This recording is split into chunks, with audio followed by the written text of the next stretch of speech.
Hey everyone, Rascally Rasmus here. Today we're going to talk about Tinkerlands, where I've had early access for a few days, and so I figured it's time to do some tips and tricks for the game. And with that, let's just get straight into it. The first tip is to build your town close to one of the existing waypoints on the island, like this one. It's very beneficial to be able to travel around quickly, so it's just a quick recommendation before you build up a whole town elsewhere and then have to move your whole town over to the waypoint. The next tip comes from my comment section, and this was Elliot BR that suggested this, so full credit to Elliot BR.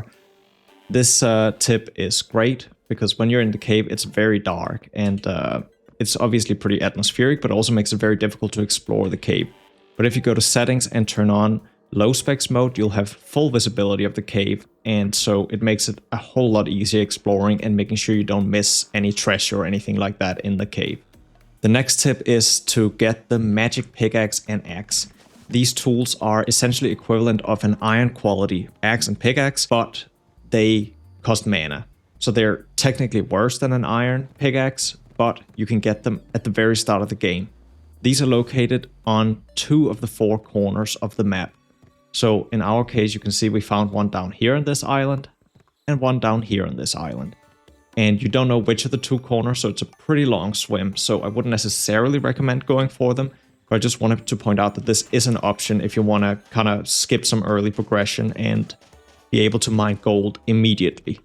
Next, a quick tip is to lock your stuff in inventory so you don't accidentally sell it or drop it or quick stack it, and you do this by just holding Alt and clicking items, and it'll add this little star to them, and then the item will be locked in inventory.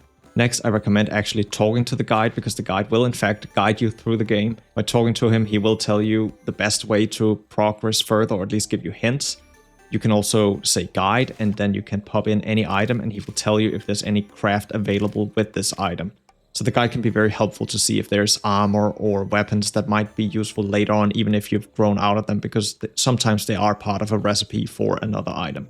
Also make sure to turn in quests when you've done them, because he does give you some free potions and some free silver. So that's also pretty helpful early on.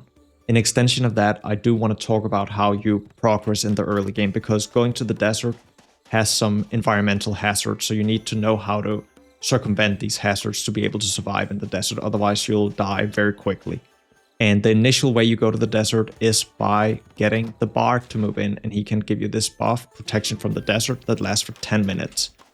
And so you simply need to find the Bard. He's wandering around somewhere in the forest, and once you've talked to him, you can build him a house, and once you've done that, he will offer you this protection. This does become a little annoying later on, so once you've actually gone to the desert, I'd strongly recommend creating some desert goggles, which just take some leather, some string, and some glass. And to get glass, you just need to get sand from the desert. So it's very quick to craft these once you've gone. Similarly, to get to the snow biome, you also need protection from the cold. And to get protection from the cold, you need to craft hot drinks, which cost some fire flowers, which you can find in the desert, and again, some leaves and some empty bottles. And again, similar to the desert, there is an accessory that will protect you from the cold permanently, and this is the warm scarf. The warm scarf needs Yeti fur as the primary ingredient, and it also does need some fluff, but you get plenty of this once you are in the snow area. But so when you go to the snow biome, do look out for Yetis, and if you find any, you do want to take them down, because the Yeti fur will, very quickly get you to that scarf. It's also worth remembering that once you're done exploring the snow biome and the cave, you don't necessarily need to keep your scarf or your feather coat, which we'll talk more about in a bit, on you at all times. You might as well use this accessory slot for something else that's more beneficial to you, and then possibly just keep it in your inventory in case you need to go into a snow biome.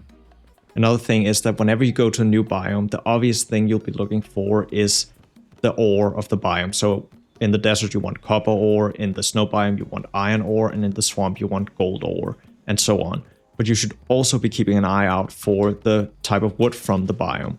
So in the desert you can get wasteland wood, and in the snow biome you can get fir wood. And these biome-specific types of wood are super important to get, because they are required to craft the tools of the region. So copper pickaxe or iron pickaxe or gold pickaxe all take different kinds of wood. I also strongly recommend getting a healing staff, because this is very useful for healing up between enemies, because your healing potion does have a 30-second cooldown. In extension of that, you always want to talk to the traveling merchant who just so kindly showed up right now, and you should always be checking his inventory because he does sometimes sell the healing staff. He also sometimes sells really useful accessories such as the flippers here currently. So always check if he has something worthwhile buying because it can sometimes give you a huge power spike early in the game. As for the game difficulty, I'd recommend that you pick pretty carefully because you can't just change it on the fly. You are locked into the difficulty you pick, sort of. I'm personally playing on normal difficulty because I think that's a pretty good balance. You can still get overwhelmed by enemies, but it's a good balance. You can, however, sort of change the difficulty because just like in games like Terraria and Core Keeper, you can create multiple worlds and you can go to these worlds with the same character. So you can choose to go to a new island with a different difficulty, and by doing so you can obviously be playing on a harder or lower difficulty, but you do have to start over. You do need to unlock your ship again and find all your townspeople and so on, unless you want to jump between different saves. But I personally find that pretty tedious. So I'd recommend picking a difficulty you think you'll be comfortable with from the start. When eating food in Tinkerlands, you can only consume one type of food at a time. So if I eat this crab meat, I have the buff here, I will be unable to eat bread afterwards. So you can only have one type of food active. You can, however, have food and multiple types of candy active, and on top of that, potions too. So candy is really powerful because you have the chocolate bar, which is 10% damage for 15 minutes. You have the candy apples, which is 50 max health for 15 minutes. And you also have a few other things. And candy is sold by Mr. Skeleton here. So the skeleton you can find in the Halloween biome, which you can find either in the cave or as one of the islands available. So there's these islands, and yeah, I have a pumpkin island here. So you'll find the skeleton roaming either there or in the cave. And once you've talked to him, you can move him into a house in your town and you'll be able to buy the candy from him for pretty cheap.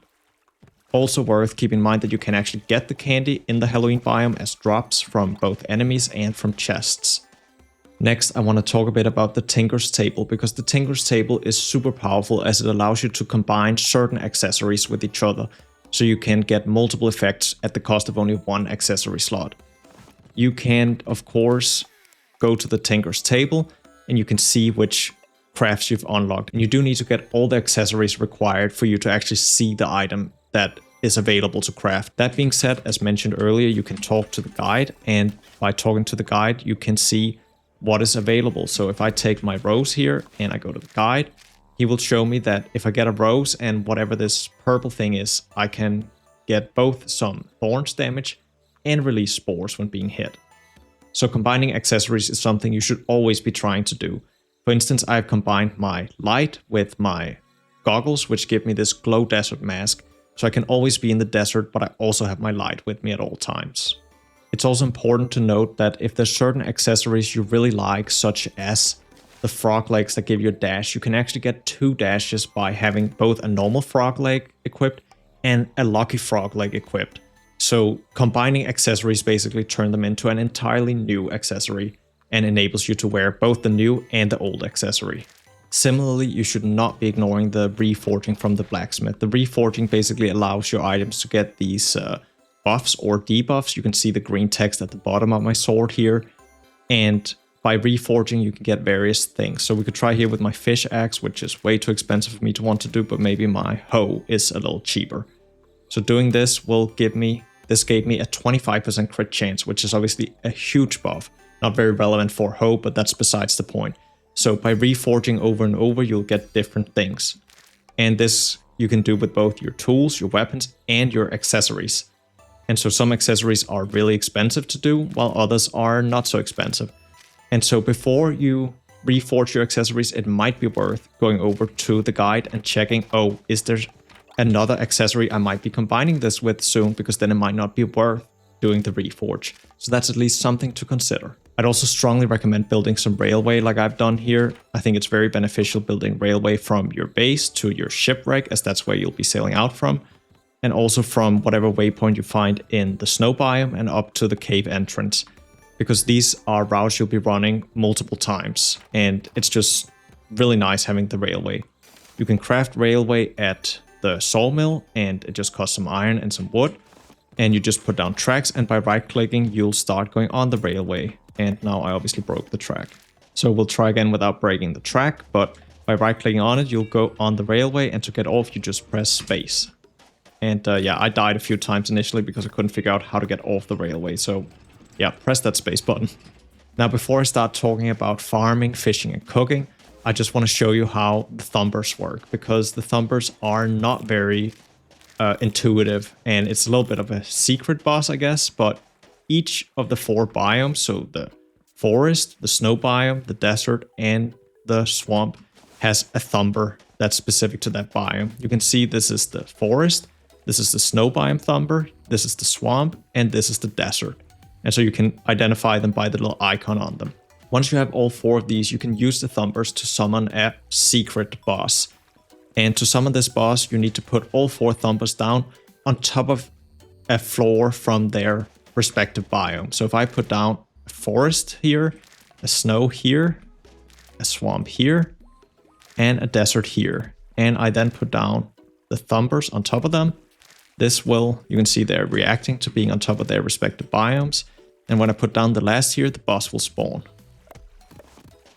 And I'm probably not going to fare very well against this boss, because I'm not ready for it yet, I don't think, but we'll see.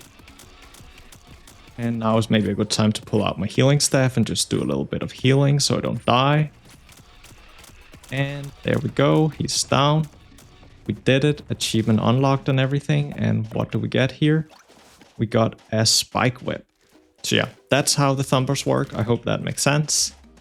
And I guess I forgot to say that to get the Thumpers, you basically just need to slay enemies in their respective biomes, and they all have a small chance of dropping the Thumper. And this chance can be improved with luck increases, such as wearing the lucky mustache that you get from the Slime King. Okay, so it's time to talk about fishing. To fish, you simply craft a fishing rod at the working table, and you can craft better and better fishing rods with higher and higher fishing mastery. And so to fish, you can fish in any body of water, and depending on where you fish, you'll be catching different fish. So each biome has specific types of fish. You can obviously increase your fishing luck, both with the fisherman sells some fishing accessories that can be combined, and you can also buy potions from him that increases fishing luck or chance to get treasure or how fast fish bite, etc. Regardless, fishing is very simple. You just walk up to water and you cast out your line. And so you move A and D back and forth to move side by side, but every time you press them, your line will go up. So you kind of need to do this weird like tapping game of tapping them ever so slightly to not get your bobber to go too high in the water. When fishing, you should always prioritize the treasure, as you will get the treasure as long as you manage to catch it. It's not a requirement that you also catch the fish afterwards. So in this case, I actually got a treasure. I'm going to immediately catch the treasure here. And now I'm just going to let the fish disappear. And I'll still get the treasure, as you'll see. It is obviously possible to catch both, but that's just a bonus. The treasure is by far the most important thing. Then it's also important to note that while you're in the fishing minigame, so not this part, but the actual minigame, you are immune to damage. So as soon as I'm in this game, if enemies keep hitting me, it doesn't matter. And it should also be noted that these bubbles on the bottom floor here will raise your bobber, as you can see. So they can be both beneficial, but they can also be an issue if the fish is close to the bottom. As for how you get the fisherman, you get the fisherman by simply fishing. The first time you fish, you'll fish him straight out of the water, and as soon as you talk to him, you can move him into your house. And as mentioned, he sells various beneficial things such as accessories and potions. Next up, we have cooking, and to cook, you need to acquire the chef, as he's the one that sells the cooking pot. And the chef you find in the snow biome. He is buried in a pile of snow, and he can be kind of difficult to spot because his hat is also white, but you basically need to go and dig him out of a pile of snow somewhere in the snow biome. And once you've talked to him, like everything else, you can move him into a house and you can get a cooking pot, and then you can start cooking. So the cooking minigame is essentially all about hitting the right space. You put 2 ingredients over on the right and it will show, oops, this is something we can cook. Roasted potatoes, you can experiment with what you can put in to find recipes that work. And your goal is to hit either the green or the yellow bar here. If you hit the blue bar, the food will be undercooked and as such worthless. And if you hit the red bar, you'll get a lump of coal. So to make this game easier, you can add spices. So by adding cilantro here, I'll reduce both the blue and the red bar size. Or by adding parsley, I can reduce just the red bar size, and as such make it easier. And so your goal is, as mentioned, to hit the green bar, or in an ideal circumstance, the yellow bar. Because if you hit the yellow bar, which is obviously risky because you're very close to the red, you will get twice the cooked item. So if I try here to say cook, I'm just going to go for the green. I actually ended up hitting the yellow because I'm not very good. I ended up getting 2 roasted potatoes. I'm going to try one more time. Let's see if I can actually hit the green, and I'll just get 1 cooked potato. So that is how cooking works. Then we have the farmer. I struggled with finding the farmer because he's not actually anywhere for you to find. You have to wait for him to show up. First of all, it's important you have villagers in your town. I'm not sure about the exact number, but you need a few villagers at least. And then you need to craft a hoe, which I missed that you could, but you can craft it here at the working table. And once you have the hoe, you basically just hoe the ground and you plant some tree seeds that you get from chopping trees. You can see I've planted a desert tree here and a snow biome tree here. Once you plant these, you basically just wait for the farmer to show up in your town. And once he does that, you can move him into a house. And he sells the seed maker, which you can use to get more seeds. For instance, once you have a potato, you can turn that into more potato seeds, and so on. These seeds you can plant by using the hoe and simply putting them on the ground, and then all you need to do is wait for the seeds to grow.